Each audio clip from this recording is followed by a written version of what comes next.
Hello. Good evening to everyone. Am I audible to all of you? Hello. Yes, sir. Okay. Just wait for 5 minutes. We'll start 5 minutes because other students are joining yet. Okay. So once in 5 minutes all the students will join, we'll start. Okay.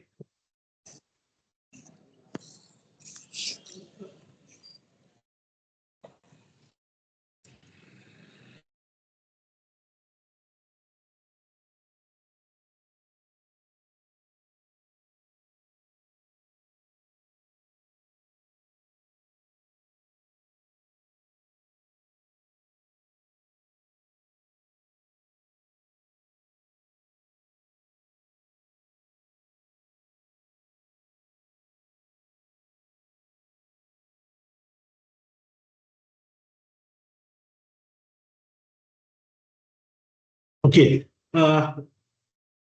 Just a minute.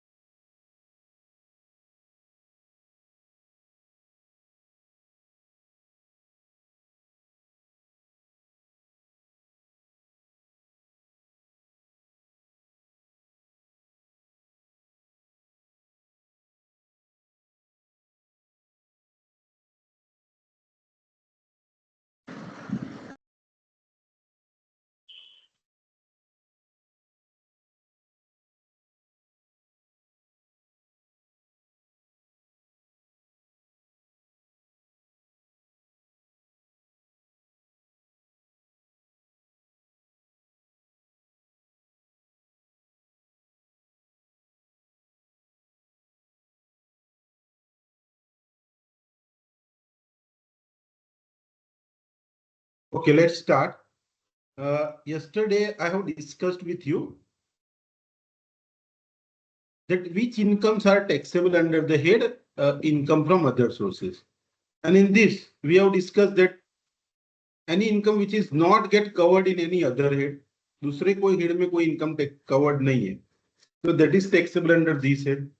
Then after we have also discussed that these are the 12 incomes which are always taxable under the income from other sources. Out of this 10, we have 12, we have discussed the 10. Now I have to discuss this point number 11 and 12. तो इसका आगे कोई detail discussion नहीं, तो यहाँ पे इसको ध्यान से समझ लेना, क्योंकि आगे एग्जाम्पल जो बड़े एग्जाम्पल आते हैं इसमें पॉइंट आता है. तो point number 11 that I am discussing with you, that sum of money received as an advance or otherwise in course of negotiation or transfer of the capital asset, and if such sum is forfeited and negotiation do not result in transfer of such capital asset, so that is treated as income from other sources. Now what this point says, that sum of money received as an advance, okay, or otherwise in ordinary course of negotiation of the transfer of capital asset, and if such sum is forfeited, okay, and if the negotiation fail, then that is treated, is not converted into transfer, then it is treated as your income. Now let us understand with the help of example, so you will get the clarity. Like suppose if you have to sell some property, okay, आपको कोई property को sell करना, okay, you want to sell some property, okay, so you are having a capital asset, say building, say you are having the building, okay, आपके पास building है और ये building को आपको sell करना है. Okay, now one buyer has come to you and he is asking to you that I want to buy this building for rupees 50 lakhs.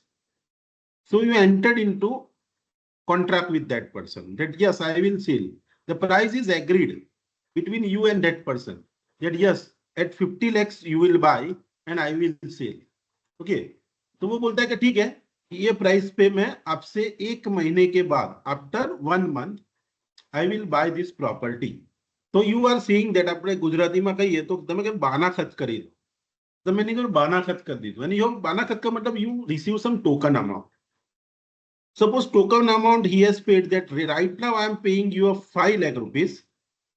Okay. And after 1 month, I will make you a full payment. Okay. This kind of, and you have collected from him 5 lakh rupees. So आपने 5 लाख रुपया उससे लिया और बाकी का जो 45 lakh rupees है, that he has confirmed that he will make the payment for the same for the within 1 month. So within 1 month, he will make the payment to you. And this kind of deal has taken place. Okay, in relation to transfer of capital asset, you have received some advance money and the remaining amount he has told that he will pay after 1 month. Okay, now what happened? In this period, that buyer found one another property and he has decided कि उसको आपकी property नहीं खरीदनी है और he will buy some another property. कुछ दूसरी property आप उसको खरीदनी है, या तो फिर वो बाद में आपके पास आता है कि नहीं 50 लाख नहीं तुम्हें 48 लाख रुपीस देना, and you are not get ready, और आपका जो नेगोशिएशन चलता है वो नेगोशिएशन फेल होता है, बोलते हैं 40 लाख में नहीं देनी है तो मुझे भी आपसे प्रॉपर्टी नहीं बाय करनी। आप बोले ठीक है तू मत बाय करना, बट जो तूने एडवांस लिया है वो तुझे वापिस नहीं मिलेगा, क्योंकि जब तक प्रॉपर्टी मैंने तेरे को बेची ऐसा समझ के मैंने 10 ग्राहक जाने दिए, now as per the deal this 5 lakh I will not give back to you. तो आपने क्या किया, 5 लाख रुपए फोरफिट कर ली। Okay, so it is the amount forfeited in the course of negotiation or transfer of the capital asset, and negotiation has failed and it could not result into transfer, and you have forfeited some amount. So if any kind of this amount is forfeited, this is treated as your income. वो आपकी income हो गई, और अगर ये income होगी तो कौन से हेड में टैक्सेबल होगी? So this point says that it is always taxable under the head income from other sources. So other sources में income taxable होगी. Is it clear to everyone? Anyone has any doubt here? कि अगर आपको कोई property बेचनी है, किसी से एडवांस लिया है और due to some reason that negotiation has failed and now you are forfeiting that amount, then whatever amount is forfeited by you, okay, that amount is treated as your income and it will be taxable under that income from other sources. Is it clear? समझ में आया बेटा आपको ये point? Hello? Yes, sir. Yes, Okay. sir. Yes, sir. Okay, बेटा. Yes, sir. So let us discuss the point number 12.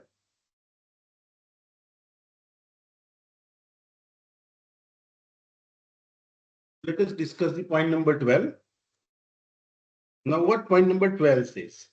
That any amount or any compensation or payment due or received by the person in connection with the termination of his employment or modification of terms of condition relating thereto. Okay, अगर आपका कोई किसी के साथ employment का contract है, ठीक है, और वो एम्प्लॉयमेंट का कॉन्ट्रैक्ट टर्मिनेट हो जाता है, or if you are receiving any compensation from that person, okay, or if there is a terms and conditions are get modified, then whatever additional amount you are receiving, that is taxable under that income from other sources.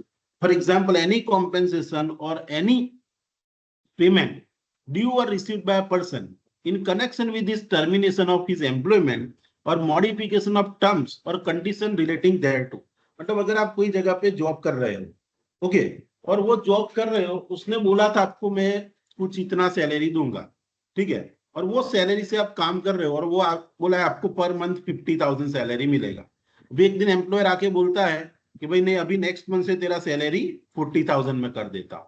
Okay, so here the modification of contract has taken place. Okay, आप बोलते हैं मुझे 40,000 में काम नहीं करना है, I will terminate the contract, और एम्प्लॉयर भी ऐसा बोलता है कि तेरे को काम करना है तो 40 में काम कर, अदरवाइज छोड़ के चला जा। तो आप बोलते हैं मैं छोड़ के चला जाऊंगा। तो अगर आपके एम्प्लॉयमेंट कॉन्ट्रैक्ट में लिखा है कि there is a modification of any contract take place, और अगर एम्प्लॉय को छोड़ के जाना पड़ेगा तो employer will give him 1 lakh rupees compensation. Okay, या तो फिर एम्प्लॉयर है वो आपको कोई कारण से अभी आगे कंटिन्यू करना नहीं चाह रहा, और as per the terms of employment contract वो बोलता है कि मैं आपको 1 लाख रुपया अभी दे देता हूं, और see now onwards tomorrow onwards you don't come to job, or see you leave this job. So you have received this 1 lakh rupees for what? For termination of the contract of employment or due to modification of terms of contract of employment. employment का contract modify होता है and due to which you are getting some compensation. आपको कुछ additional compensation मिला आपके employer से. Okay आपकी job तो गई लेकिन कुछ कॉम्पेंसेशन उसने आपको दिया. Okay so this compensation you are receiving from the employer और in terms of the contract of. देखो ये क्या होता है, आपका एम्प्लॉयमेंट का कॉन्ट्रैक्ट कंप्लीट हो जाता है, टर्मिनेट हो जाता है. तो जिस दिन टर्मिनेट होता है तो अभी वो आपका एम्प्लॉयर नहीं रहता. ओके टर्मिनेट हो जाता है तो आपका एम्प्लॉयर नहीं रहता और ऐसा कोई भी कॉम्पेंसेशन मिलता है. आप बोलोगे सर एम्प्लॉयर एम्प्लॉय रिलेशनशिप है तो सैलरी में टैक्सेबल होना चाहिए. नहीं, ये पॉइंट क्लियरली बोलता है कि अगर ऐसा कोई compensation due to change in the conditions of the contract or due to termination of the contract of employment, if you receive any kind of such compensation from your employer, then amount received in relation to the termination or modification of the terms of contract, then whatever amount you are receiving, that is always taxable under that income from other sources. तो ऐसा कोई पैसा आपको मिलता है तो वो भी अदर सोर्सेस में टैक्सेबल होगा. सो अल्टीमेटली दिस 12 इनकम, देखो एक बार रिपीट कर लेते हैं कि अगर आपने डिविडेंड लिया ऑलवेज टैक्सेबल होगा पीजीबीपी में, सॉरी अदर सोर्सेस में. विनिंग की इनकम होगी ऑलवेज टैक्सेबल होगी अदर सोर्सेस में. अगर आपने आपके एम्प्लॉय से प्रोविडेंट फंड का पैसा लिया है and you have not deposited on और बिफोर ड्यू डेट, तो उसको पीजीबीपी में भी टैक्सेबल कर सकते हो और अदर सोर्सेस में भी टैक्सेबल कर सकते हो. अगर आपने उसको पीजीबीपी में नहीं टैक्सेबल किया तो अदर सोर्सेस में टैक्सेबल होगा. Same way interest on securities, अगर आपने कोई सिक्योरिटीज में डिबेंचर में इन्वेस्ट किया और उसका इंटरेस्ट मिलता है, अगर वो इन्वेस्टमेंट आपका मेन बिजनेस है तो इनकम जाएगी पीजीबीपी में. लेकिन इन्वेस्टमेंट करना आपका मेन बिजनेस नहीं है, आप नॉर्मल पर्सन हो, कोई बिजनेसमैन नहीं हो और आपका कोई बिजनेस भी इन्वेस्टमेंट का नहीं और आपने थोड़ा बहुत सेविंग में से इन्वेस्टमेंट किया है, तो whatever amount you are realising that will be taxable under the income from other sources. फिर आपको मैंने ये रेंटल वाला बताया कि अगर आपको प्लांट मशीनरी और फर्नीचर को रेंट पे देना आपका बिजनेस नहीं है, but you are having some additional plant machinery and furniture and that you have let out, and if you are earning the income it will be taxable under their income from other sources. फिर आपको मैंने बताया कि if you are letting out plant machinery and furniture along with the buildings and two lettings are not separable and if this income is not taxed, अगर उसको किराए पे देना उसका बिजनेस नहीं है और आपके पास कोई ऐसा प्लांट पड़ा था आपने दिया किराए पे और रेंट आया, तो रेंट का इनकम भले बिल्डिंग के साथ है लेकिन पूरा income if two lettings are not separable, entire income will be taxable under that income from other sources. ठीक है. फिर कीमैन इंश्योरेंस पॉलिसी से पैसा मिला है, अगर वो सैलरी और पीजीबीपी में नहीं टैक्सेबल होता तो अदर सोर्सेस में होगा. फिर आपको मैंने बताया कि मनी रिसीव्ड ऑन दी, मतलब ये गिफ्ट वाला पॉइंट है, गिफ्ट आपको मिलता है तो टैक्सेबल अदर सोर्सेस में होगा.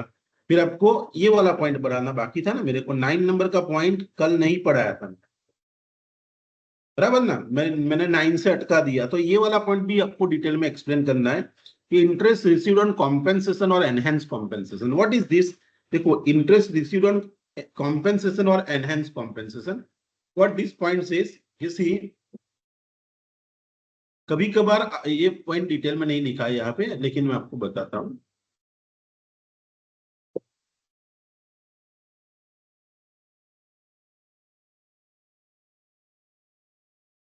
कि अगर आपके पास कोई प्रॉपर्टी है, लाइक सपोज समझ लो आपके पास लैंड है, ठीक है, वो लैंड पे आप फार्मिंग कर रहे हो या कुछ कर रहे हो और आपको पता चला कि लैंड के अंदर से ऑयल निकल आया, या तो फिर ये लैंड है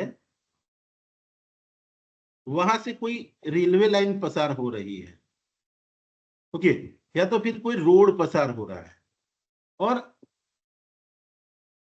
आपको ये लैंड बेचनी नहीं है लेकिन गवर्नमेंट को पता चला कि यहाँ से ऑयल निकला है, तो गवर्नमेंट चाहती है कि यहाँ से हम रेलवे निकालेंगे, यहाँ से रोड निकालेंगे.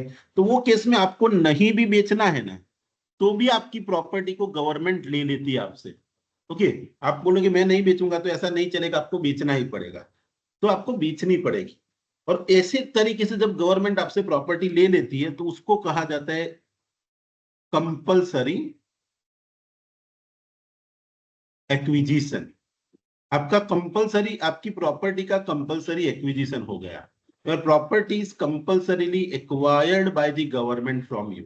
ठीक है, आपको नहीं बेचनी थी लेकिन आपसे ले ली. गवर्नमेंट।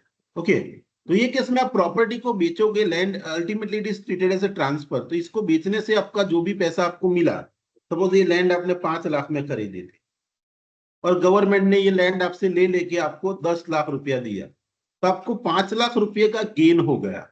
तो ये गेन तो कहाँ टैक्सेबल होगा? It will be taxable under the capital gain. Property को बेचने से कोई गेन हुआ तो it will be taxable under the capital gain. Suppose आपकी 5 लाख की ही लैंड थी, आपने बाय की तब, और आपको 5 लाख ही मिला, तो there is no profit, no loss, nothing is there. So see, यहाँ पे आपका कुछ भी टैक्सेबल नहीं होगा, no amount will be taxable. तो ये तो समझ में आ गया कि भाई ये प्रॉपर्टी को बेचने से अगर कोई गेन होता है तो that gain is taxable under the head capital gain. Capital gain वाले हेड में वो गेन टैक्सेबल होगा, और if there is no gain then nothing is taxable. But suppose, just a minute,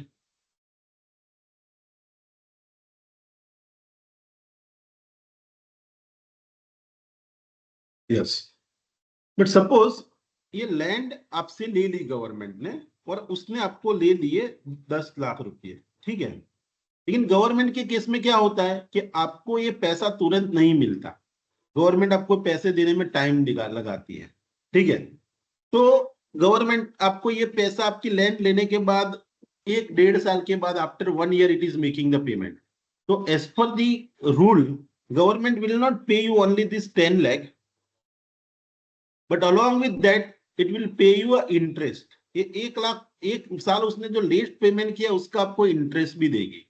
और सी, whenever you receive the interest, whenever you receive the interest, okay, देखो ये 10 लाख की taxability मैंने आपको बताया कि जो गेन होता है वो कैपिटल गेन में टैक्सेबल होता है। But what about suppose government ने 1 साल लेट पेमेंट किया और उसके लिए आपको 10,000 का इंटरेस्ट मिला। नाउ ये इंटरेस्ट कहाँ टैक्सेबल होगा? तो interest will be taxable under that income from other sources. So whenever you receive this kind of interest, then this kind of interest are always taxable under the income from other sources, ठीक है। Suppose समझ लो आपकी deal हुई तो government ने बोला 10 लाख देंगे, अभी 10 की जगह आपने उसके गवर्नमेंट पे केस किया और आप केस जीत गए और कोर्ट ने बोला इनको 15 लाख दे दो, आपको 15 लाख मिलते हैं तो ठीक है। आपकी प्रॉपर्टी सपोज 5 लाख की थी और उसके सामने 15 लाख मिले, तो आपका जो 10 लाख का गेन है वो तो कैपिटल गेन में टैक्सेबल होगा।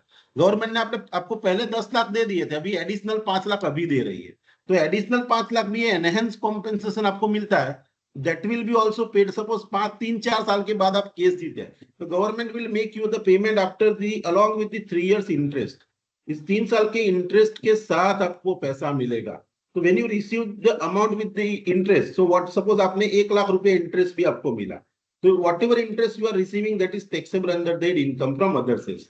सो if you receive any interest, देखो यहाँ कॉम्पेंसेशन पे टैक्स नहीं लगता है, यहाँ टैक्स किस चीज का है, देखो यू कैन रिफर अगेन कि इंटरेस्ट रिसीव्ड ऑन कॉम्पेंसेशन, मतलब कॉम्पेंसेशन लेट पे किया और गवर्नमेंट ने आपको इंटरेस्ट दिया, या तो फिर एनहेंस कॉम्पेंसेशन, मतलब इंटरेस्ट आपने कोर्ट में केस लड़ा और आपको ज्यादा कॉम्पेंसेशन मिला, तो ये एडिशनली जो पैसा मिला और उसने वो 3 साल लेट दिया तो उस पे गवर्नमेंट ने आपको इंटरेस्ट दिया, तो that interest would be taxable under that income from other sources.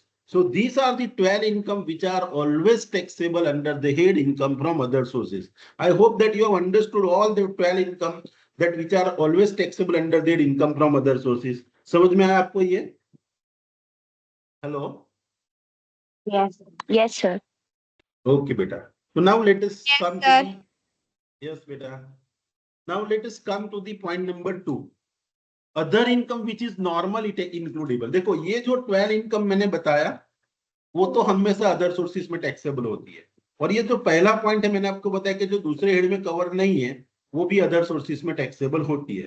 तो इसके अलावा यहाँ लिस्ट दिया है कि ये जो इनकम है वो भी नॉर्मली कहाँ टैक्सेबल होती है, मतलब इसके कुछ एग्जाम्पल दिए कि अदर सोर्सेज में कौन कौन सी इनकम जो दूसरी इनकम है वो टैक्सेबल हो सकती है, इसका लिस्ट दिया है। तो other income which are normally included in the head of income from other sources.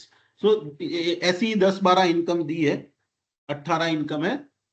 तो let us check this kind of income कि वो भी अदर सोर्सेज में ही टैक्सेबल होती है। This is also other income which is taxable. देखो following are the some of the other income which are normally chargeable to tax under the head because these are not covered in any other head, दूसरे head में cover नहीं होती है, मतलब ये सभी income भी अदर सोर्सेस में ही टैक्सेबल होगी। तो ऐसी दूसरी कौन कौन सी इनकम है, हमने वो 12 इनकम तो देखी, इसके अलावा भी ये दूसरी कुछ इनकम्स है वो भी अदर सोर्सेस में टैक्सेबल होती है। And why it is taxable in other sources, because it is not taxed in any other head, दूसरे कोई हेड में टैक्सेबल नहीं हो पाई, इसीलिए ये हेड में टैक्सेबल होती है। तो देखो first income given here is the income from subletting of house property. Subletting किसको कहते हैं कि अगर आपने किसी से एक 10,000 रुपए का घर किराए पे लिया, ठीक है, और फिर आप वो घर में रहते नहीं हो, वो घर किसी को 15,000 में दूसरे किसी को किराए पे दे देते हो, तो क्या हुआ, देखो आपको 15,000 आपका बढ़ुआ देगा और उसमें से 5,000 आप आपकी जेब में रख दोगे और 10,000 जो ओरिजिनल ओनर है उसको आप दोगे, तो अल्टीमेटली आपने 5,000 रुपया यहाँ कमा ली। ओके, आप बोलोगे सर घर से इनकम आया तो हाउस प्रॉपर्टी में टैक्सेबल होगा, नहीं, हाउस प्रॉपर्टी में इनकम तभी टैक्सेबल होती है when you are a owner, ठीक है। तो 15,000 मिला आपको, 15,000 में से आप 5,000 ले ले तो आप तो ओनर नहीं हो, तो आपकी ये सबलेटिंग की इनकम हुई तो अदर सोर्सेज में टैक्सेबल होगी। 15 में से आप 10 उसको दे देते हो ओरिजिनल ओनर को, ओरिजिनल ओनर के लिए इनकम, देखो ओनर है और उसको 10,000 रेंट आपको उसने किराए पे दिया, उसका मिल रहा है, तो ओरिजिनल ओनर को हाउस प्रॉपर्टी से इनकम हुई, ओरिजिनल ओनर के लिए टैक्सेबल होगा हाउस प्रॉपर्टी में। लेकिन आपने तो क्या किया, थर्ड पार्टी को किराए पे दिया और इस बीच में आपका कमीशन निकाला, तो जो बीच वाला जो कमीशन आपको जो अराइज होता है that is called as what, that is called as the income from subletting. तो सबलेटिंग की जो इनकम है it is always taxable under the head income from other sources. Okay, then casual income, that you know that casual income means what, जो आपका routine source of income, कोई source नहीं है लेकिन कभी कभार हो जाती है, like winning from lottery, crossword puzzles, races, ये हमने आगे पढ़ा, वो हमेशा अदर सोर्सेज में ही टैक्सेबल होता है। Casual income means winning from lottery, crossword puzzles, races, including horse race और एनी सॉर्ट ऑफ गैम्बलिंग, और वहां से इनकम आती है तो वो हमेशा इनकम फ्रॉम अदर सोर्सेज में टैक्सेबल होती है। देन इंश्योरेंस कमीशन, सपोज आप इंश्योरेंस के एजेंट, ठीक है, सपोज मैं एमएस यूनिवर्सिटी में जॉब करता हूँ और दोपहर के बाद मैं क्या करता हूँ, एलआईसी एजेंट को इंश्योरेंस पॉलिसी सबको बेचता हूँ, तो जब पॉलिसी किसी को बेचा और वो प्रीमियम पे करेगा तो मुझे इंश्योरेंस कंपनी कमीशन देगी। देखो ये इंश्योरेंस का एजेंट बनना वो मेरा मेन बिजनेस नहीं, it is my side income. Okay, तो if I receive such kind of insurance commission, see I am a full time agent and if I earn the insurance premium then it is taxable under that PGBP. Okay, क्योंकि वो insurance policy बेचना ही मेरा धंधा है, मैं job नहीं करता हूं लेकिन कमीशन पे पॉलिसी बेच रहा हूं, मतलब वो मेरा बिजनेस हो गया, पीजीबीपी में टैक्सेबल होगा। लेकिन अगर आपका वो मेन बिजनेस नहीं है और साइड में अगर आप ये कर रहे हो और if you are earning the insurance commission, तो if you receive the insurance commission then insurance commission is always taxable under the head income from other sources. Same with the family pension, देखो family pension किसको बोलते हैं, suppose समझ लो मैं MS university में job करता हूं एंड इफ आई रिटायर, और रिटायर होने के बाद एमएस यूनिवर्सिटी मुझे पेंशन देती है तो उसको क्या कहा जाएगा, पेंशन, उसको सिर्फ पेंशन कहोगे। But what is family pension, suppose after my death my wife will receive the pension. Okay, तो मेरी डेथ के बाद मेरी वाइफ को भी पेंशन मिलेगा। देखो ना, मेरी वाइफ को जो पेंशन मिलता है वो पेंशन मेरी वाइफ के लिए अदर सोर्सेज में टैक्सेबल होगा, मेरे को जो पेंशन मिलता है वो सैलरी में टैक्सेबल होगा। ठीक है, लाइक सपोज जब सपोज मैं जब तक जॉब करता हूं, ठीक है, सपोज मिस्टर एक्स है, ये mister x is doing the job, he did the job of 30 years, 30 साल तक उसने जॉब किया, फिर वो रिटायर हो गया, तो उसको पेंशन मिलना चालू हुआ हर महीने 50,000 रुपये, तो इज रिसीविंग द पेंशन। देखो mister x is receiving the pension from home, he is receiving the pension from his employer, वो रिटायर हुआ है और उसको अपने एम्प्लॉयर से पेंशन मिलता है। तो जब भी ऐसे मिलता है इसको हम कहेंगे पेंशन, ये जो मिल रहा है इसको हम कहेंगे पेंशन। और whenever we you receive your pension you are receiving from your employer, so it is always taxable under the head salaries, तो सैलरी के हेड में ही पेंशन टैक्सेबल होता है। बट सपोज आपकी डेथ हो जाती है और आपकी वाइफ को पेंशन मिलता है, तो वाइफ तो जॉब नहीं कर रही थी और फिर भी उसको पेंशन मिलता है, तो उसको हम कहेंगे फैमिली पेंशन।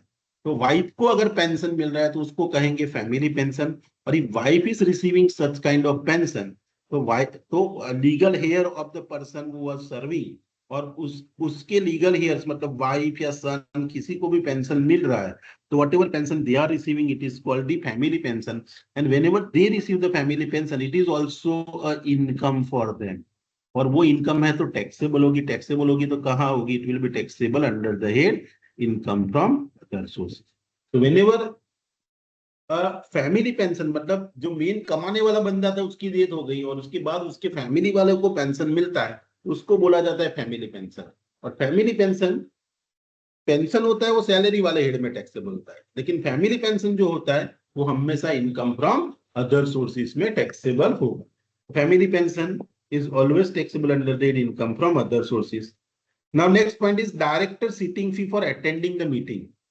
देखो कोई कंपनीज होती है कंपनी के अंदर दो टाइप के डायरेक्टर होते हैं ओके कंपनी के अंदर जो डायरेक्टर्स होते हैं वो डायरेक्टर्स दो टाइप के होते हैं one is a executive director और another one is a non executive okay देखो एग्जीक्यूटिव डायरेक्टर वो लोग हैं जिसको हम कहेंगे होल टाइम डायरेक्टर और मैनेजिंग डायरेक्टर तो ये लोग क्या करते हैं वो कंपनी में फुल डे रहते हैं और कंपनी का पूरा काम भी करते हैं मतलब they are as good as normal employ दूसरे एम्प्लॉय की तरह ही है और अगर एग्जीक्यूटिव डायरेक्टर को अगर कंपनी से कुछ भी मिलता है either they are receiving the salary or they receiving the sitting fees मतलब मीटिंग अटेंड करवा दें तो है ना पैसा आप है ना सिटिंग फी के भाई तो if this kind of sitting fees they are receiving तो ये इनके लिए तो जो एग्जीक्यूटिव डायरेक्टर है उनके लिए तो सैलरीज में टैक्सेबल होगा लेकिन जो नॉन एग्जीक्यूटिव डायरेक्टर है ना वो जॉब नहीं करते कंपनी में फुल टाइम नहीं आते उनका काम क्या है कि कंपनी में जब भी बोर्ड मीटिंग होगी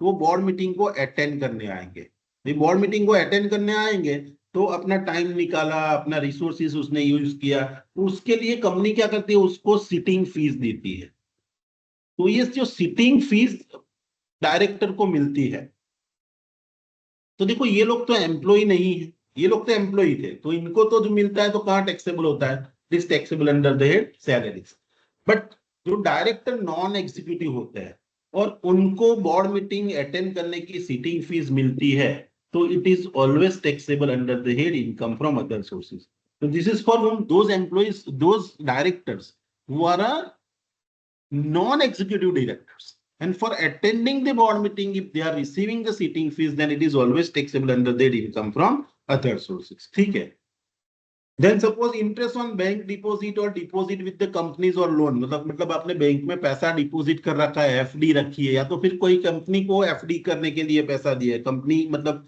जो private limited public limited company है वहां पे भी उनको ऐसे जैसे बैंक में आप एफडी करते हो वो कंपनी को पैसे की जरूरत हो तो डिपॉजिट वहां भी आप रख सकते हो और उस पर आपको इंटरेस्ट मिला मतलब आपने आपकी एफडी की बैंक में या तो आपने एफडी की कोई कंपनी के साथ और उस पे आपको इंटरेस्ट मिलता है तो वो इंटरेस्ट आपका हमेशा इनकम फ्रॉम अदर सोर्सेज में टैक्सेबल होता है फिर interest received on delayed refund okay जैसे रिफंड का मतलब इनकम टैक्स रिफंड की बात है यहाँ कि अगर सपोज समझ लो इस बार मैंने इनकम टैक्स ज्यादा भर दिया तो इनकम टैक्स डिपार्टमेंट की ड्यूटी है कि वो इनकम टैक्स मुझे वापिस करे उसको बोलते हैं इनकम टैक्स रिफंड तो इनकम टैक्स डिपार्टमेंट आपको आपका इनकम टैक्स वापिस भी करती है लेकिन वो आपको जब वापिस करती है तो it is paying along with the interest तो जो डिलेड रिफंड आपको हुआ इनकम टैक्स जो आप लेट टैक्स पे करते हो तो इनकम टैक्स डिपार्टमेंट आपसे इंटरेस्ट लेता है तो वैसे उनके साइड से आपको कुछ रिफंड देना है और वो रिफंड में अगर डिले हुआ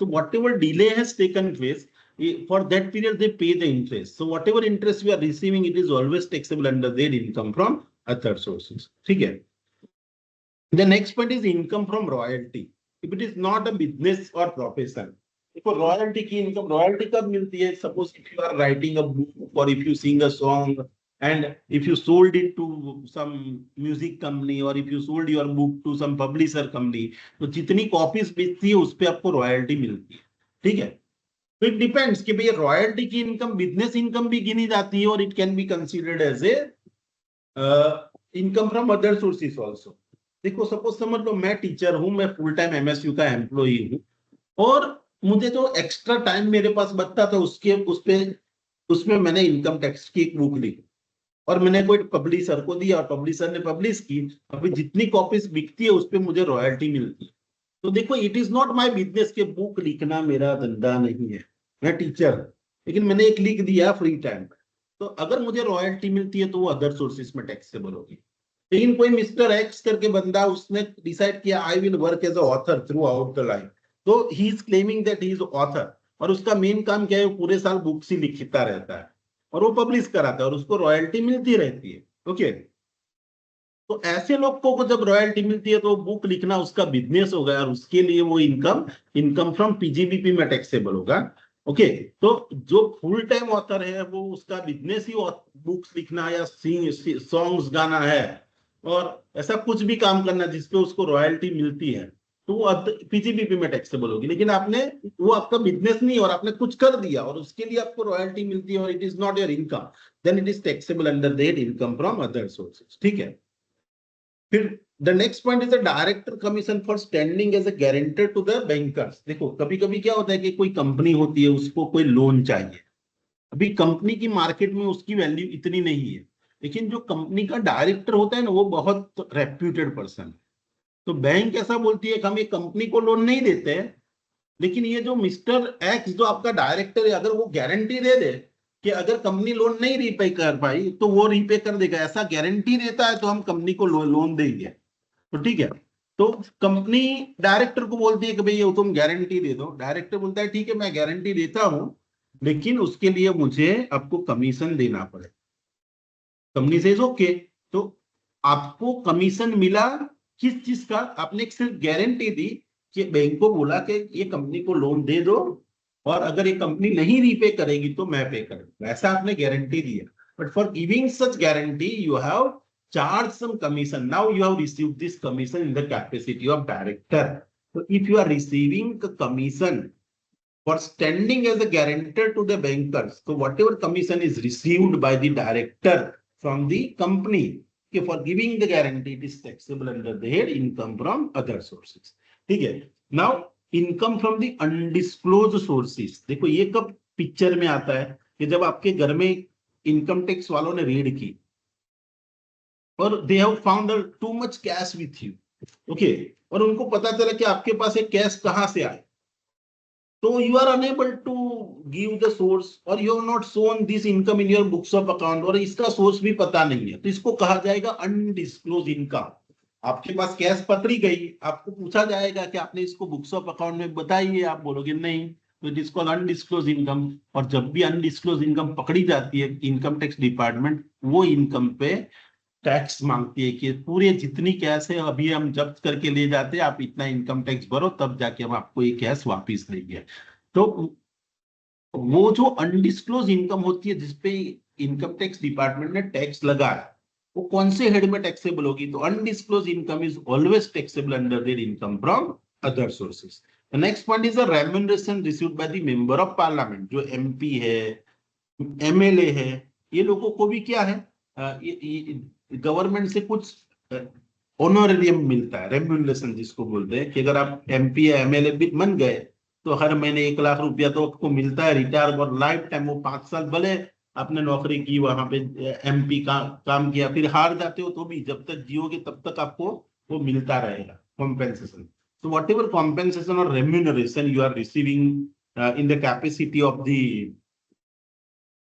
MP और MLA, it is taxable under the head income from other sources. Okay, तो MP को जो कुछ भी पैसा मिलता है, MLA को कुछ मिलता है, ओके, किस चीज का रेम्यूनरेशन, वो काम करते हैं उसका रेम्यूनरेशन मिलता है, तो it is called income from, it is taxable under the head income from other sources. Same with the next point is the interest on securities of foreign governments. देखो, आपने फॉरेन गवर्नमेंट की कोई securities है, उसमें investment किया और उस पे इंटरेस्ट मिला, तो भी अदर सोर्सेज में टैक्सेबल हो। ठीक है, director commission for underwriting the shares of the new company. Okay, director का को कमीशन, देखो कोई नई कंपनी वो मार्केट में शेयर इश्यू कर रही, ओके, तो कंपनीज एक्ट में ऐसा रूल है कि कंपनी के मिनिमम शेयर्स 90% सब्सक्राइब हो गए तभी ये इश्यू कंप्लीट कहा जाएगा, otherwise issue will not be treated as complete. तो वो केस में कंपनी को डर लगता है कि भाई पब्लिक ने हमारे शेयर्स नहीं लिए, तो तो वो केस में वो प्राइवेट अंडर राइटर भी रखते हैं या तो फिर डायरेक्टर गारंटी देता है कि अगर किसी और ने बाहर मार्केट में शेयर्स नहीं बाय किए तो मैं बाय कर लूंगा, ऐसा उसने अंडरटेकिंग दिया है। ओके, तो इसको कहा जाता है अंडर राइटिंग। ओके, और वो बोलता है मैं अंडर राइट करता हूं और उसके लिए मुझे कमीशन देना पड़ेगा। तो वो कमीशन जब वो रिसीव करता है, underwriting commission for underwriting the shares और debenture of the company, okay, then whatever amount he is receiving it is taxable under the head income from other sources. Same way देखो, examination fees received by teacher from the institution other than his employer. Suppose मैं CS के paper check कर रहा हूं, मेरा employer कौन है, MSU, और सीएस के पेपर चेक करने आते हैं, वो चेक करके मुझे पैसा मिला। देखो, ICSI is not my employer, MSU is my employer. MSU में अगर मैं आपके पेपर चेक करता हूँ और पैसा मिलता है तो सैलरी में टैक्सेबल होगा, because I am receiving it from my employer. But ICSI is not my employer, और हर साल सीए और सीएस इंस्टीट्यूशन मेरे यहाँ पेपर चेक करने के लिए भेजते हैं, और उसका जो पैसा मेरे पास आता है वो that will be always taxable under that income from other sources. ठीक है, तो अगर आप आपके एम्प्लॉयर के अलावा दूसरे कोई इंस्टीट्यूशन का एग्जामिनेशन पेपर चेक करते हो या पेपर सेट करते हो और उसका पैसा आपको मिलता है तो हमेशा अदर सोर्सेज में टैक्सेबल होगा। ओके, देखो, rent receive from the vacant piece of plot of land. तो किसी को प्लॉट ऑफ लैंड आप किराए पे देते हो, वैकेंट है, वैकेंट मतलब उसको लैंड को लेट आउट करना आपका बिजनेस नहीं है। अगर आपने पार्टी प्लॉट बना दिया और उसको रेंट पे देते हो तो आपका बिजनेस होगा, it is not a vacant, you are giving. Okay, लेकिन आपके पास एक खाली जमीन का टुकड़ा पड़ा है, समझ लो बड़ोड़ा में, और ये नवरात्रि आई और एक ऑर्गेनाइजर आया, बोला हेमंत भाई आप मुझे ये लैंड किराए पे दो 9 दिन का, मैं आपको 10 लाख रुपया रेंट दूंगा। तो बोला ठीक है ले जाओ, ठीक है, तो दिया। तो यहाँ ये प्लॉट को लेट आउट करना मेरा धंधा नहीं है, और मेरे पास पड़ा था प्लॉट तो मैंने 10 दिन के लिए किराए पे दिया और उसका मुझे रेंट मिला, तो वो टैक्सेबल होगा अदर सोर्सेस ना। अगर वो प्लॉट पे मैंने पार्टी प्लॉट बना दिया और रोज किराए पे देता हूं तो वो इनकम आती है, तो मेरी बिजनेस इनकम हो जाए। लेकिन वैकेंट प्लॉट ऑफ लैंड पड़ा है और उसको लेट आउट करते और इनकम अराइज हुई, तो that is taxable under their income from other sources. ठीक है, now the next point is the agriculture income from agriculture land situated outside India। देखो, अगर आपको एग्रीकल्चर इनकम इंडिया से, इंडियन एग्रीकल्चर लैंड से arise होती है तो agriculture income is exempt from tax, that we all know. Okay, agriculture income हमेशा exempt होती है, लेकिन कब, उसके लिए कंडीशन है the land must be situated in India. लेकिन आपकी लैंड कैसी है, वो इंडिया के बाहर सिचुएटेड है। अमेरिका में તમારી પાસે જમીન છે તે તમે કોકને ભાડે આપી છે, ओके, और वहां से, या तो फिर वहां पे अमेरिका के अंदर आप किसी के थ्रू खेती कराते हो, आप खुद खेती करते हो और उसका पैसा इंडिया में आता है, तो it is income from agriculture, but the land is not in India, तो वो एग्रीकल्चर इनकम टैक्सेबल होगी क्योंकि इंडिया में एग्रीकल्चर लैंड नहीं है। ठीक है, लेकिन आपका रेसिडेंशियल स्टेटस रेसिडेंट है, तो रेसिडेंट की तो कोई भी इनकम टैक्सेबल इंडिया में हो सकती है, तो भले फॉरेन में लैंड है, फॉरेन में एग्रीकल्चर इनकम हुई है, लेकिन अगर आप इंडिया में 182 दिन से ज्यादा रह गए तो आपकी वो इनकम इंडिया में टैक्सेबल होगी। और एग्रीकल्चर है तो फिर कौन से हेड में टैक्सेबल होगी, तो यहाँ ये पॉइंट बहुत क्लियरली बोलता है कि agriculture income received from the land situated outside India is always taxable under the income from other sources. देखो, income from granting of mining rights. Okay, समझ लो आपके पास कोई जमीन है और वहां से कुछ मिनरल्स निकल रहे हैं, ठीक है, उसको खोदने से कुछ ऑयल निकला या फॉस्फोरस निकला, कुछ भी निकला, ओके, तो लिथियम निकल आया, तो आपने क्या किया, किसी को राइट दे दिए कि भाई यहां से तू जितना माइनिंग करना है कर और जो निकलता है वो तू लेके जा, ठीक है, लेकिन तेरे को साल का मुझे 10 लाख रुपया देना पड़ेगा। तो आपने क्या किया, आपके माइनिंग राइट्स थे वो किसी और को दे दिए। ओके, तो अगर आप किसी को माइनिंग, या तो फिर समझ लो गवर्नमेंट का ही लैंड है, गवर्नमेंट वहां माइनिंग करवाना चाहती है और चाहती है कि भाई यहाँ कोई आके माइनिंग करे, और उसके लिए उसने टेंडर निकाले, तो टेंडर निकालने के बाद आपका टेंडर लगा और आपको गवर्नमेंट ने माइनिंग राइट दे दिया कि यहाँ से आप खोदो, सोना निकलेगा, जो भी निकलेगा वो आपको गवर्नमेंट को दे देना है, और या तो फिर आपको बेच देना है, लेकिन आपको गवर्नमेंट को हर साल 1 करोड़ रुपया देना पड़ेगा। तो गवर्नमेंट ने आपको राइट दे दिया और जो चीज निकले वो आपकी। ओके, आपके पास ऐसा राइट है, तो वो राइट तो ठीक है, अगर आप खुद के निकालते हो और मिलता है वो बिजनेस इनकम हो गई। लेकिन आपने क्या किया, आपको गवर्नमेंट ने जो राइट दे रखा था ना, वो राइट आपने किसी और को बेच दिया। ભાઈ ગવર્મેન્ટે મને રાઈટ આપ્યો છે, હવે તું લે, તું ખોદ અને તું કાઢ, તું કમાતી. તો એના માટે તમને પેલાને જે રાઈટ આપ્યો ને, you have charge some amount from him. तो whatever mining rights you are selling, अगर गवर्नमेंट ने आपको माइनिंग राइट दी है और you are selling it, and if you are realising any income, then that is always taxable under that income from other sources. ठीक है. Now see, the last point is income amount withdrawn from NSS, National Saving Scheme. Hence, in case of NSS 1987, yes. ये जो mining right है वो हम किसी को बेचे और उस पर मिले इनकम वो, या किसी को रेंट पर दे उस पर जो इनकम मिले वो, मतलब रेंटल इनकम, या बेचे उस पर? देखो रेंटल इनकम तो क्या है, रेंटल इनकम का मतलब क्या हुआ कि आपने किसी को राइट दे ही दिया, किसी को रेंट पे दिया, मतलब क्या, देखो एक लैंड है, वहां से कुछ चीज निकल रही है, तो टेंडर निकाला गवर्नमेंट ने, टेंडर आपने भरा और गवर्नमेंट ने आपसे डील की है, तुझे जो निकालना है यहाँ से निकाल के ले जा, वो तेरा होगा, लेकिन तुझे गवर्नमेंट को एक साल में 10 करोड़ देने पड़ेंगे. तो आपको गवर्नमेंट ने माइनिंग राइट दे दिया. ठीक है. अभी आप चाहते हो कि भाई ये किसी को रेंट पे दो या किसी को उसका राइट ट्रांसफर करो, तो रेंट पे देना और राइट ट्रांसफर करना बेटा एक ही चीज हुई. ठीक है. अल्टीमेटली आप उसको खोदने का अधिकार देते हो कि अभी अब तक मैं खोदता था, अभी तू खोद और यहां से निकाल, तो you have given the right. तो उसके लिए आपको कुछ कॉम्पेंसेशन मिला, मतलब रेंट और राइट दोनों सेम चीज हो गई. जो आपका क्वेश्चन है उसमें रेंट और वो दोनों सेम ही चीज हो गए. ठीक है. तो है ना, तो in that case income will be taxable under that income from other sources. Clear? ऐसे पूछते रहो बेटा बीच बीच में, तो मेरे को भी ऐसा लगे कि भाई मैं अकेला नहीं बोल रहा हूं. ठीक है. Now the next point is in amount withdrawn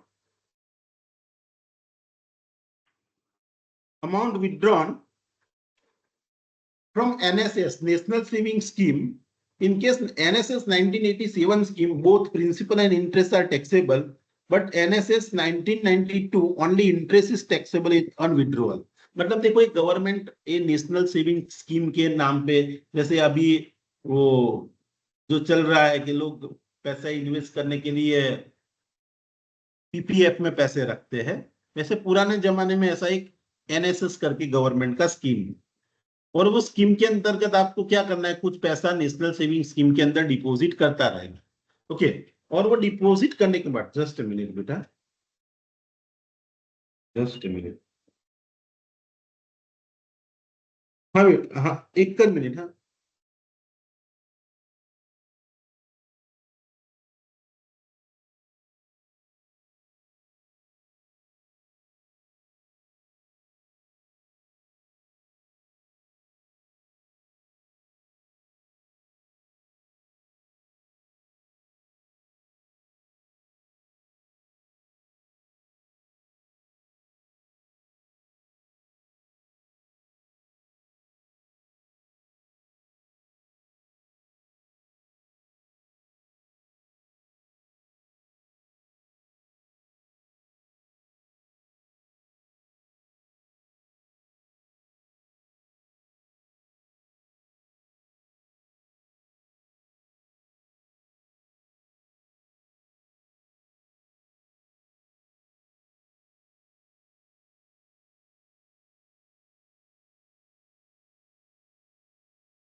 sir તમે મ્યુટ છો.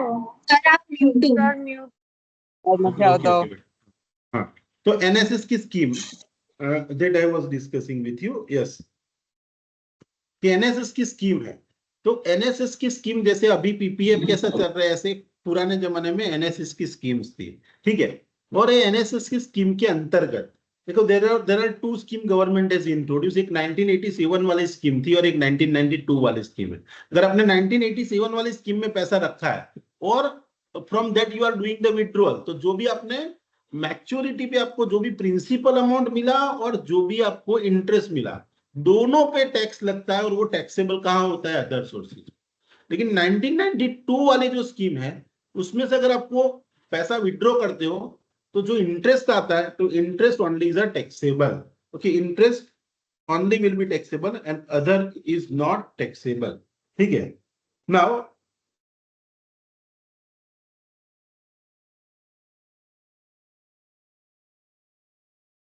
ये सब पॉइंट हमने देखे कि which incomes are taxable under their income from other sources. ठीक है. Now these are the other incomes, मतलब अब तक मैंने जो डिस्कस की है आपसे इनकम, वही इनकम अभी डिटेल में डिस्कस की है और उसके कुछ सम्स है, कुछ पॉइंट्स है, वो हमें वन बाय वन डिस्कस करना है. मतलब अभी तक देखो आपको मैंने क्या बताया, ये चैप्टर को हम दो पार्ट में पढ़ेंगे. One, that is which incomes are taxable. देखो हमें ये पढ़ना है कि भाई पहले हम ये समझेंगे कि ये हेड में कौन कौन सी इनकम टैक्सेबल है. Which incomes are taxable, which incomes are taxable.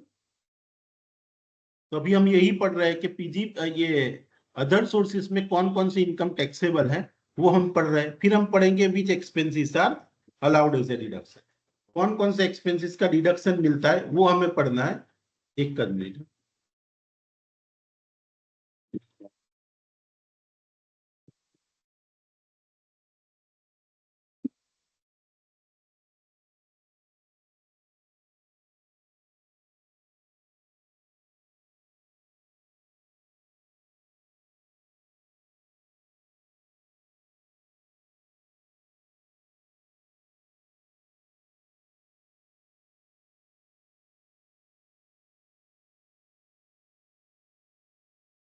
Okay, so I have discussed with you these 2 points. Okay, और ये 2 पॉइंट में मैंने बताया कि हम ये चैप्टर 2 पार्ट में पढ़ेंगे कि which incomes are taxable and which expenses are allowed as a deduction. तो अभी हम क्या पढ़ रहे हैं कि अदर सोर्सेस में कौन कौन सी इनकम टैक्सेबल होगी. तो अभी तक मैं कल से जो डिस्कस कर रहा हूं हम वही पढ़ रहे हैं कि विच इनकम्स आर टैक्सेबल. फिर हम डिस्कस करेंगे कौन कौन से एक्सपेंसेस का डिडक्शन मिलेगा. फिर कुछ नहीं करना है, ये इनकम में से एक्सपेंसेस लेस करोगे, आपको जो आंसर मिलेगा वो आपका इनकम फ्रॉम अदर सोर्सेस. हमें यही कैलकुलेट करना सीखना है. और इसके लिए अभी हम पढ़ रहे हैं कौन कौन सी इनकम टैक्सेबल होगी. बाद में हम पढ़ेंगे which expenses are allowed as a deduction and उसके बेस पे हम फाइनल सम में ये फाइंड करना सीखेंगे कि कौन कौन सी how to determine the income from other sources. ठीक है. तो अब तक मैंने ये इनकम डिस्कस किया. अभी ये इनकम में सब हमने कुछ हेडिंग्स ही डिस्कस किए, जहां मुझे लगा कि भाई आगे इसको डिटेल में डिस्कस नहीं किया, वो पॉइंट मैंने आपको अभी डिस्कस कर दिए. और जो पॉइंट में डिटेल डिस्कशन की जरूरत है ये पॉइंट अभी आएंगे. तो हम one by one we will discuss the various income which are taxable under the head income from other sources. अभी भी हम वही डिस्कस कर रहे हैं कि कौन कौन सी इनकम फ्रॉम अदर सोर्सेस में टैक्सेबल होगी. ठीक है. तो this are the various income. देखो ये सब जो भी है ये सभी पेज में वो इनकम ही है, और वो इनकम कैसे टैक्सेबल होती है हमें समझना है. ठीक है. देख लेता हूँ एक मिनट कहाँ तक. फैमिली पेंशन और ये हमारा फाइनल सर्विस. ठीक है. चलो तो हम डिस्कस करते हैं फर्स्ट पॉइंट. देखो आपको पहला पॉइंट मैंने अभी हमें detail one by one discuss करना है. ठीक है. तो यहाँ पे पहला पॉइंट डिस्कशन का है सेक्शन 2 सबसेक्शन 22 का कि डीम्ड डिविडेंड. देखो आपको मैंने एक पॉइंट तो पढ़ा दिया कि अगर आपको डिविडेंड मिलता है कोई भी शेयर्स के लिए, अगर if you are receiving the dividend, okay, अगर आपको डिविडेंड मिल रहा है तो डिविडेंड के बारे में मैं क्या बोला, कुछ सोचने का नहीं है, वो आपका बिजनेस है नहीं है कुछ नहीं. If you receive a dividend then dividend is always taxable under the head income from other sources. Okay, तो डिविडेंड है वो हमेशा इनकम फ्रॉम अदर सोर्सेस में टैक्सेबल होगा. Suppose if you receive the dividend then the dividend is always taxable under the head income from other sources. ये आपको पता है, आपको मैंने कल ही बताया. If you receive the dividend, then dividend is always taxable under the head income from sources. ये कभी भी दूसरे कोई हेड में टैक्सेबल नहीं होता. अगर आपको डिविडेंड मिला तो डिविडेंड टैक्सेबल ही होगा, और वो डिविडेंड हमेशा इनकम फ्रॉम अदर सोर्सेस में ही टैक्सेबल होगा. लेकिन what about the deemed dividend. there is one another concept called the deemed dividend. Okay. So deemed dividend, if you are receiving from the company, then the deemed dividend is taxable under the head income from other sources only. तो पहले हमें समझना है कि भाई ये deemed dividend किसको कहते हैं, ठीक है। तो डीम्ड डिविडेंड किसको कहते हैं, समझ लो, एक सिंपल सा कॉन्सेप्ट आप समझ लो। ये सपोज कंपनी की बैलेंस शीट है, मैं कोई कंपनी की बैलेंस शीट की बात कर रहा हूं कि ये कोई कंपनी की बैलेंस शीट है, यहाँ पे कंपनी की लायबिलिटीज है, यहाँ पे उसकी असेट्स है, ठीक है। और कंपनी ने बहुत सालों तक कुछ प्रॉफिट किया और कंपनी ने अपने शेयर होल्डर्स को दिया ही नहीं, वो पैसा ही नहीं दिया, तो उसका ये रिजर्व्स एंड सरप्लस पे वो प्रॉफिट इकट्ठा होता रहेगा। और ये पैसा है किसका, क्योंकि भाई ये पैसा शेयर होल्डर का है, लेकिन शेयर होल्डर को दिया नहीं, कंपनी ने डिविडेंड अब तक नहीं दिया है, ठीक है। अभी जब भी कंपनी शेयर होल्डर को डिविडेंड देगी, ठीक है, जब भी कंपनी अपने शेयर होल्डर को डिविडेंड देगी तो क्या होगा, अगर डिविडेंड शेयर होल्डर को मिला, ओके, तो शेयर होल्डर के हाथ में वो टैक्सेबल हो जाएगा। पहले क्या था, there was after before 1 year there was a dividend distribution tax, कि अगर कंपनी डिविडेंड पे करती है तो कंपनी को डिविडेंड पे टैक्स भरना पड़ेगा, जिसको बोला जाता था डिविडेंड डिस्ट्रीब्यूशन टैक्स। अभी लास्ट ईयर से निकल गया है, ओके। तो ये टैक्स निकाल दिया है। ये टैक्स की वजह से कंपनीज क्या करती थी, अपने शेयर होल्डर्स को डिविडेंड नहीं देती थी, क्योंकि ये डीडीटी ना भरना पड़े। तो कंपनी क्या करती थी, ये रिजर्व में पैसा इकट्ठा करती जाती थी और फिर दूसरे अलग अलग तरीकों से ये पैसा निकाल के अपने शेयर होल्डर को दे देती थी, तो डिविडेंड ना देना पड़े और कुछ अलग तरीके से पैसा निकाल के अपने शेयर होल्डर तक पहुंचा दिया, तो शेयर होल्डर को उसका पैसा भी मिल गया और डिविडेंड डिस्ट्रीब्यूशन टैक्स नहीं भरना पड़ा। अभी गवर्नमेंट बहुत स्मार्ट है, गवर्नमेंट ने क्या किया, डिविडेंड डिस्ट्रीब्यूशन टैक्स ही निकाल दिया और अभी बोला कि अगर आप शेयर होल्डर को डिविडेंड दोगे तो शेयर होल्डर को दिया हो। पहले क्या था, dividend was exempt from tax, but now government has made compulsory that कोई भी डिविडेंड शेयर होल्डर को मिलता है तो टैक्सेबल होगा। तो हमें तो यही साल के लिए पढ़ना है, तो डिविडेंड टैक्सेबल होगा। लेकिन ये रिजर्व और सरप्लस से कोई भी सिचुएशन में पैसा निकल के शेयर होल्डर के पास गया तो उसको कहा जाता है डीम्ड डिविडेंड। अभी कौन कौन से तरीके से एक्यूमुलेटेड प्रॉफिट है, ये क्या अल्टीमेटली क्या है, this is the accumulated profit. ये रिजर्व और सरप्लस में जो पैसा पड़ा है वो क्या है, इट इज एक्यूमुलेटेड प्रॉफिट। अगर ये पैसा कोई भी तरीके से आप आपके शेयर होल्डर को देते हो तो देखो, डिविडेंड अगर डायरेक्टली डिविडेंड डिक्लेयर करके दिया तो वो तो टैक्सेबल होगा ही होगा, लेकिन आपने दूसरे कोई तरीके से पैसा दिया तो गवर्नमेंट बोलती है कि डिविडेंड भले नहीं है लेकिन हम उसको डीम्ड डिविडेंड मानते हैं, और अगर आपको डीम्ड डिविडेंड मिला तो deemed dividend is also taxable. तो पहले एक ही कॉन्सेप्ट था कि डिविडेंड पे टैक्स लगेगा और डिविडेंड डिस्ट्रीब्यूट किया तो डिविडेंड डिस्ट्रीब्यूशन पे टैक्स लगेगा, डीडीटी टैक्स। अभी गवर्नमेंट ने क्या किया कि ये जो डिविडेंड को आप नहीं दिया और ये एक्यूमुलेटेड प्रॉफिट आपने कोई भी तरीके से शेयर होल्डर को देने की कोशिश की तो हम उसको डीम्ड डिविडेंड मानेंगे और वो डीम्ड डिविडेंड टैक्सेबल है। तो ये डीम्ड डिविडेंड कौन कौन सी सिचुएशन में अराइज होता है वो बोला गया है। देखो बहुत सारे सब सेक्शन है डीम्ड डिविडेंड के, तो ये देखो 1 2 3 4 5, ये पांचों सिचुएशन में क्या होता है, वो जो एक्यूमुलेटेड प्रॉफिट मैंने आपको दिखाया ना, वो एक्यूमुलेटेड प्रॉफिट कंपनी एक या दूसरे तरीके से अपने शेयर होल्डर को देती है और शेयर होल्डर को वो पैसा दिया, भले वो डिविडेंड नहीं है, लेकिन ये सेक्शन 2 सब सेक्शन 22 वो बोलता है वो डिविडेंड है, उसको डीम्ड डिविडेंड मानो और डीम्ड डिविडेंड भी टैक्सेबल होगा शेयर होल्डर के लिए। और वो टैक्सेबल कौन से हेड में होगा, इन the head income from other sources. तो अदर सोर्सेज वाले हेड में ही वो टैक्सेबल हो जाएगा। तो लेट अस अंडरस्टैंड कि कौन कौन सी सिचुएशन में ये एक्यूमुलेटेड प्रॉफिट शेयर होल्डर के पास जाता है। देखो डिविडेंड इंक्लूड्स, पहले डिविडेंड का डेफिनेशन दिया है, पहले बोला डीम्ड डिविडेंड। तो dividend includes any distribution of asset by the company to its share holder to the extent of accumulated profit. मतलब कंपनी अपने एक्यूमुलेटेड प्रॉफिट में से ये बोला है असेट डिस्ट्रीब्यूट करेगी, सीधी बात છે આ રીઝો અહીંયા છે તો સામે કંપની પાસે કેશ કે બેંક પડી હશે, કેશ કે બેંક નથી તો કોઈ અસેટ પડી હશે, તો અસેટ ને વેચીને કે આ કેશ અને બેંક માંથી શેર હોલ્ડર માં ડિસ્ટ્રીબ્યુટ કરે ક્યાં સુધી, તો કે જ્યાં સુધી રિઝર્વ્સ છે ત્યાં સુધી। સપોઝ કંપનીના રિઝર્વ્સ 5 લાખના છે અને 5 લાખ સુધીની કેશ કંપની अपना શેર હોલ્ડર માં ડિસ્ટ્રીબ્યુટ કરે, કોઈ પણ ડિવિડન્ડ ના ફોર્મ માં નહીં પણ બીજા કોઈ પણ ફોર્મ માં। તો આ સેક્શન શું કહે છે કે रिजर्व સુધીનું અમાઉન્ટ, ओके, अगर रिजर्व जितना है उतने तक का असेट का अमाउंट मतलब कैश में से या तो फिर दूसरी कोई असेट में से अपने शेयर होल्डर को डिस्ट्रीब्यूट किया तो वो डिविडेंड ही माना जाएगा. It will be treated as a dividend. Okay, तो देखो dividend include the distribution of asset by the company to the share holder to the extent of accumulated profit of the company whether it is capitalised और not.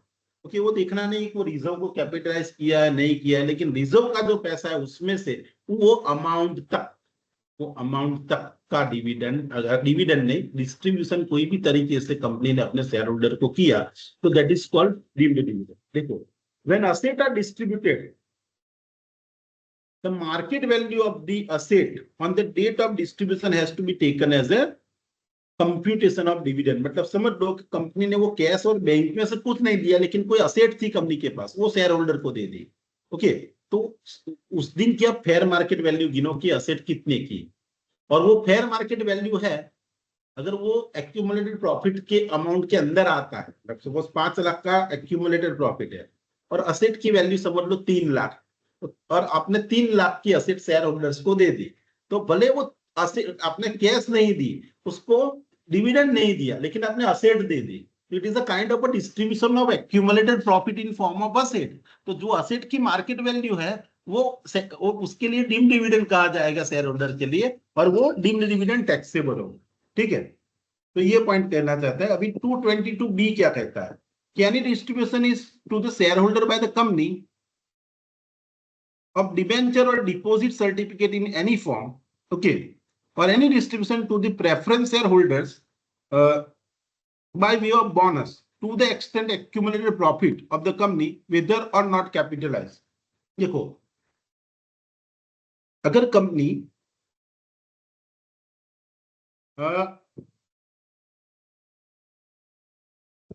अपने share holder को क्या करती है, debentures देती है मुफ्त में. ओके, कि आप ये डिबेंचर्स ले लो. डिबेंचर्स दिया तो डिबेंचर पे आपको इंटरेस्ट भी देना पड़ेगा. डिबेंचर जनरली क्या होता है, whenever the dividend is issued, sorry when the debentures are issued, तो कैसे प्रोसेस होता है कि कंपनी ने डिबेंचर इश्यू किए और कंपनी डिबेंचर होल्डर से पैसा लेगी. लेकिन यहाँ कंपनी क्या करती है, लोअर रेट से या तो फिर फ्री ऑफ कॉस्ट कंपनी के शेयर होल्डर को बोलता है कि डिबेंचर रखो. ओके, तो इतना डिबेंचर इश्यू करके उनको दे देती है, फिर वो डिबेंचर पे इंटरेस्ट भी देती है.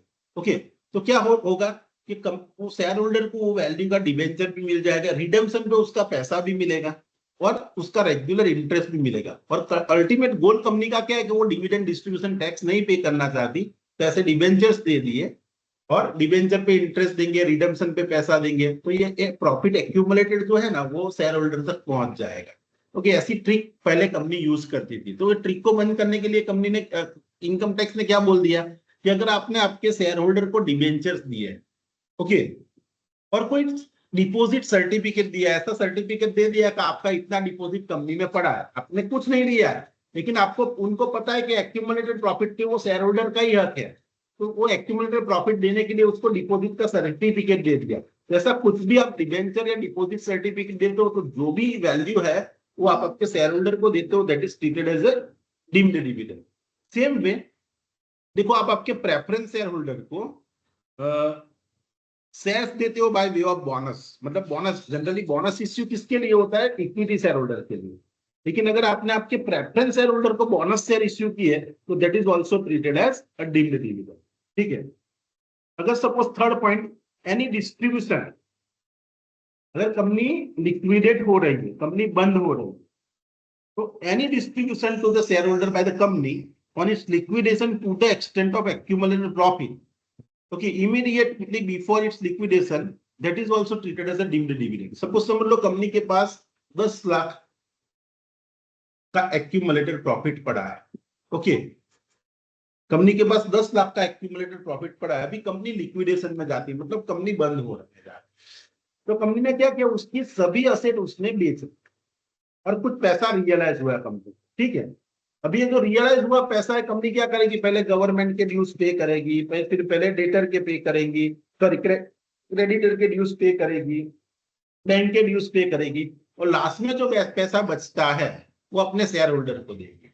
तो जब शेयर होल्डर को देने का नौबत आई तो देखो शेयर होल्डर के लिए 4 लाख रुपए बचे और कंपनी के पास एक्यूमुलेटेड प्रॉफिट था 3 लाख, तो कंपनी ने अपने शेयर होल्डर को 4 लाख रुपए दिए, ठीक है। तो 4 लाख में से 1 लाख तो ठीक है कि उसने जो पहले शेयर दिया था उसका पैसा वापस मिला, लेकिन बाकी का एडिशनल 3 लाख कहां से मिला उसको? एक्यूमुलेटेड प्रॉफिट से। तो accumulated profit ultimately has come in the hands of share holder. Okay, तो जो एक्यूमुलेटेड प्रॉफिट इकट्ठा होकर वहां अब तक पड़ा रहा था, अभी कंपनी बंद कर रहे हो आप, और शेयर होल्डर ने 1 लाख रुपया कंपनी में इन्वेस्ट किया, तो वो एक तो उसको वापस मिला, उसका इसके अलावा उसको एडिशनली दूसरे 3 लाख दे रहे हो। ओके, तो एडिशनल पैसा आपने कहां से दिया? तो कि फ्रॉम द एक्यूमुलेटेड प्रॉफिट। वो एक शेयर होल्डर हो सकता है और शेयर होल्डर का समूह हो सकता है सबका। सपोज उन्होंने 1 लाख रुपए कंपनी को दिए थे, अभी कंपनी बंद हो रही है तो आप उसको 4 लाख दे रहे हो, तो और कंपनी का एक्यूमुलेटेड प्रॉफिट भी 3 लाख है। तो क्या है कि जितना एक्यूमुलेटेड प्रॉफिट का अमाउंट उनके पास जाता है वो उनके लिए डीम्ड डिविडेंड है और उनके लिए टैक्सेबल होगा, ठीक है।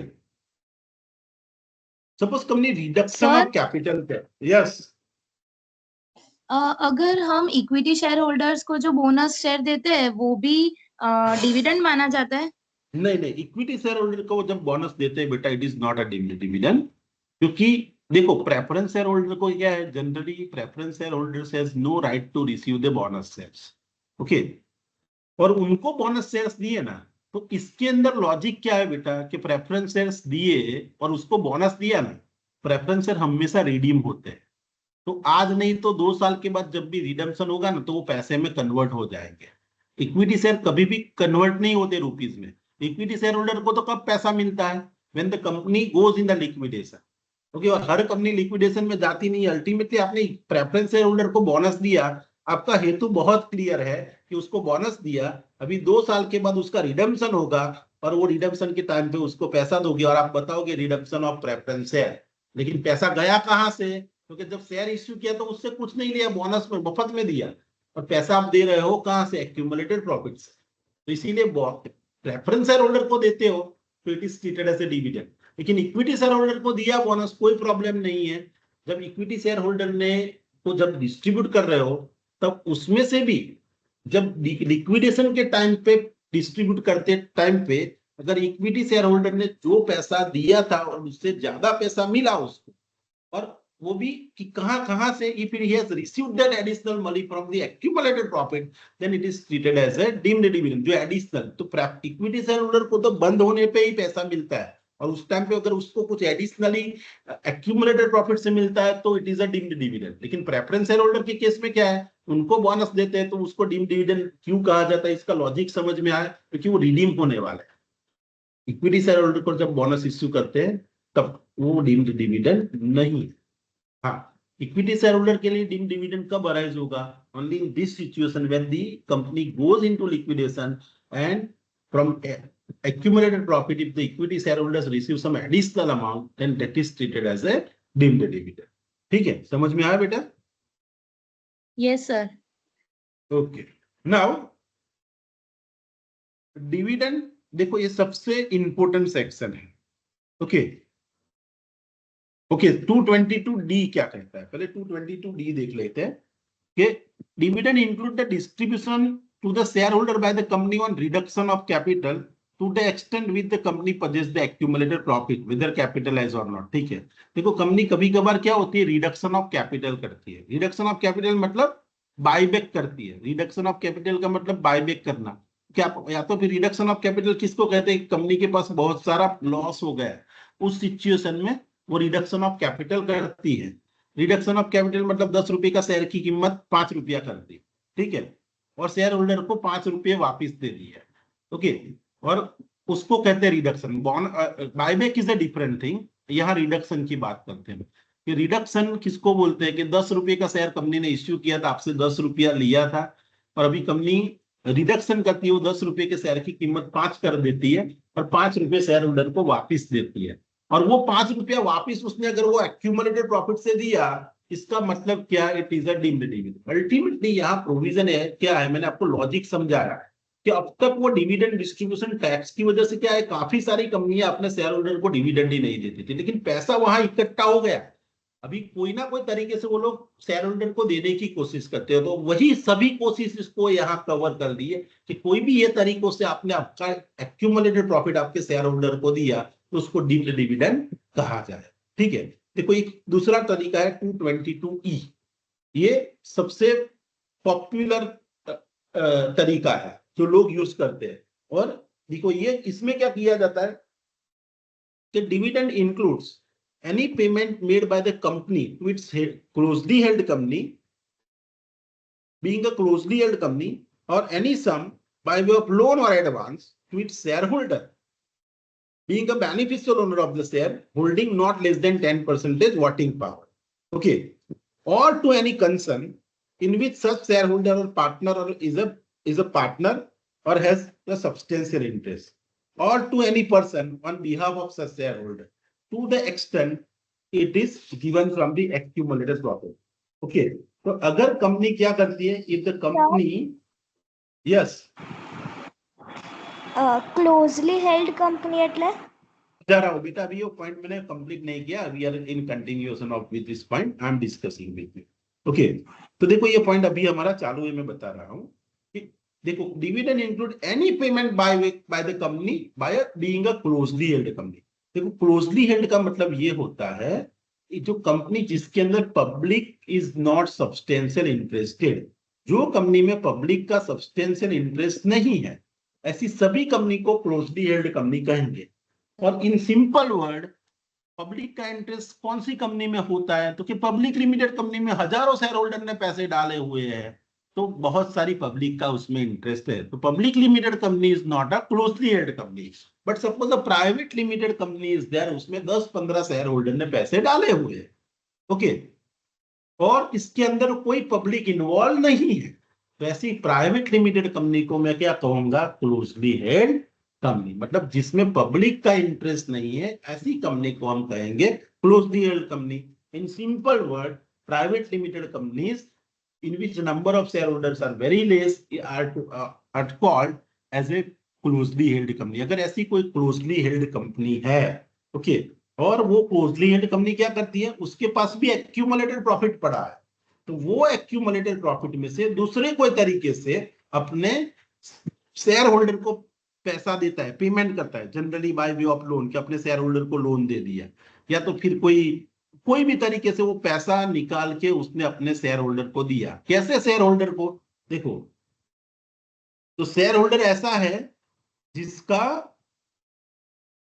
Being a beneficial owner of the shares, मतलब वो शेयर का ओनर है, ऐसा शेयर होल्डर जिसका पूरा बेनिफिट उसको मिलता है और उसके पास वोटिंग पावर 10% से ज्यादा है। मतलब कंपनी का जो टोटल शेयर्स है उसमें 10% से ज्यादा उसके पास शेयर्स है, और ऐसे शेयर होल्डर को कंपनी ने कोई भी तरीके से पेमेंट कर दिया। देखो any payment by company being a closely held company, okay, either bye way of loan और एडवांस, मतलब लोन के फॉर्म में या एडवांस के फॉर्म में। देखो लोन एंड एडवांस जनरली હું કોઈને આપીએ ને તો પાછા આવવા ના હોય, પણ તો પાછા આવવાના તો એને સામેવાળા માટે ઇન્કમ ના કહેવાય। સપોઝ હું બેંકમાંથી લોન લઉં તો મારા માટે ઇન્કમ કહેવાય નહીં, તો આવી રીતના કોઈ લોન ના આપે ને એટલા માટે આ પ્રોવિઝન આપ્યો છે કે જો કંપની એના એક્યુમ્યુલેટેડ પ્રોફિટમાંથી जो शेयर होल्डर ने लोन आपसे, ओके, का एमाथी एडवांस आपसे, केवा शेयर होल्डर ने जेनो कंपनी पर कंट्रोल छे एवा शेयर होल्डर, कारण के शेयर होल्डर हूं कोई पण रीतना पैसा काढवानी कोशिश करसे, कंपनी ने कहेसे कि मन लोन आपी दो,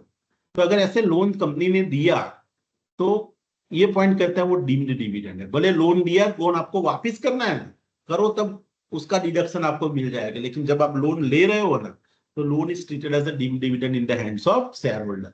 अगर कोई भी शेयर होल्डर है जिसका कंपनी के अंदर 10% से ज्यादा होल्डिंग है, कंपनी कैसी है, क्लोजली होल्ड कंपनी है, और वो लोन एंड एडवांस कंपनी दे रही है अपने शेयर होल्डर को, कहां से, फ्रॉम एक्यूमुलेटेड प्रॉफिट, तो whatever amount is received by that share holder it is treated as a deemed dividend. तो अगर लोगों ने क्या बोला कि भाई चलो 10% वोटिंग पावर मेरा है तो मुझे मत लोन दो, मेरा एक पार्टनरशिप फर्म है उसको लोन दे दो, या फिर मेरी एक दूसरी एंटिटी है उसको लोन दे दो, तो वो अगर आपने नहीं लिया और आपका कोई रिलेटिव है वहां उनको लोन दिलवा दिया, तो उसको भी डीम्ड डिविडेंड माना जाएगा। तो लिखा है कि to any concern in which such share holder is a member or partner, मतलब सपोज तो मेरी दूसरी एक कंपनी, उसको बोला, ये कंपनी को बोला इसको लोन दे दो, लेकिन ये दूसरी कंपनी में भी मैं मेंबर हूं, मतलब शेयर होल्डर हूं, या तो वही दूसरी एक पार्टनरशिप फर्म है उसमें मैं पार्टनर हूं, मैं नहीं लोन ले रहा हूँ, लेकिन वो कंपनी को बोलता हूँ एक्यूमुलेटेड प्रॉफिट से यहाँ ट्रांसफर कर, एक्यूमुलेटेड प्रॉफिट से यहाँ पे लोन दे दे।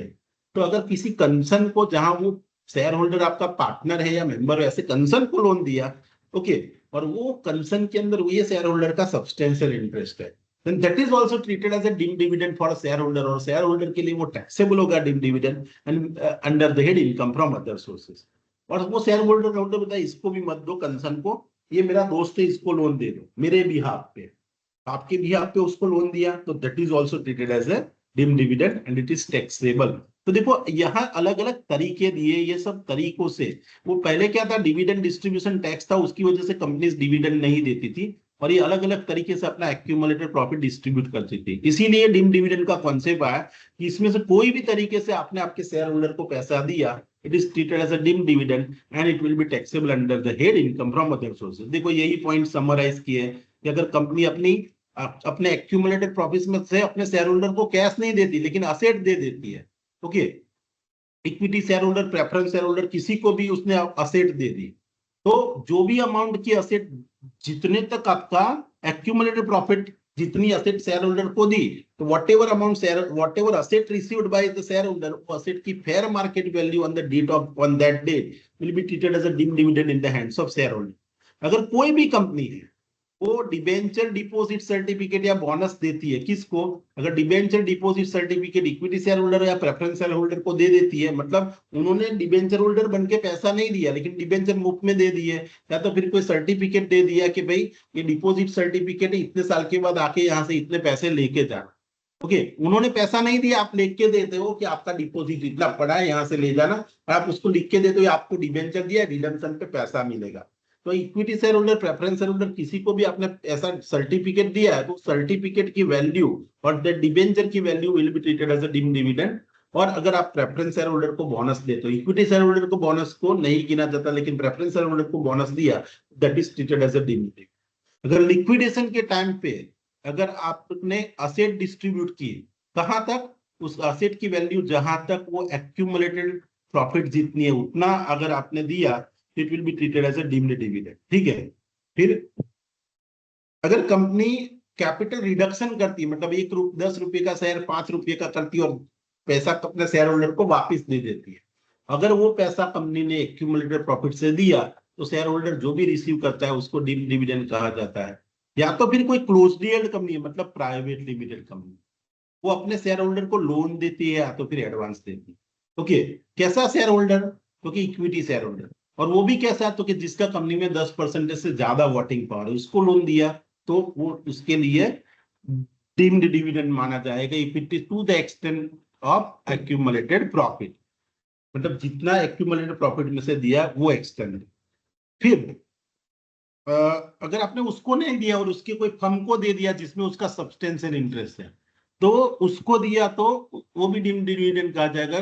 फर्म को भी नहीं दिया आपने, किसी उसके दोस्त को दे दिया, किसी एनी अदर पर्सन, वो भी कहा जाएगा deemed dividend, it is taxable, ठीक है। ये डीम्ड डिविडेंड से रिलेटेड पॉइंट थे, उसकी कुछ सम्स भी है, वो हम सम्स कल करेंगे, ठीक है। टुमारो आल्सो, हाँ, आपने जो लास्ट पॉइंट बताया ना कि अगर कंपनी ने डीम डिविड मतलब किसी दोस्त को, शेयर होल्डर के दोस्त को या फिर किसी और फर्म को लोन या एडवांसेस दे दिया, तो फिर वो टैक्सेबल किसके लिए होगा, वो दोस्त के लिए या शेयर वो जो होल्डर के शेयर लिए, होल्डर? शेयर होल्डर के लिए जिसका सब्सटेंशियल ओके, इंटरेस्ट है, ऐसे शेयर होल्डर के लिए, उसके बिहाफ पे उसको दिया ना, उसके कहने पे दिया। अल्टीमेटली कंपनी क्या करना चाहती है, वो एक्यूमुलेटेड प्रॉफिट इसको दिया तो टैक्सेबल होगा, तो उसने रास्ता निकाला मेरे को नहीं इसको दे दो, तो उसके लिए नहीं, वो टैक्सेबल तो मेरे लिए होगा बिकॉज इसमें मेरा सब्सटेंशियल इंटरेस्ट है और वो दोस्त मेरा है लेकिन उसका बेनिफिशियल ओनर मैं हूं, तो ऐसे तरीके से दिया है तो आपके लिए टैक्सेबल हो जाएगा, उसके लिए नहीं, वो तो जस्ट रिसिपिएंट है, आपके लिए टैक्सेबल हो, ठीक है। सो सी देखो कल का रिकॉर्डिंग मैंने आपको नहीं दिया।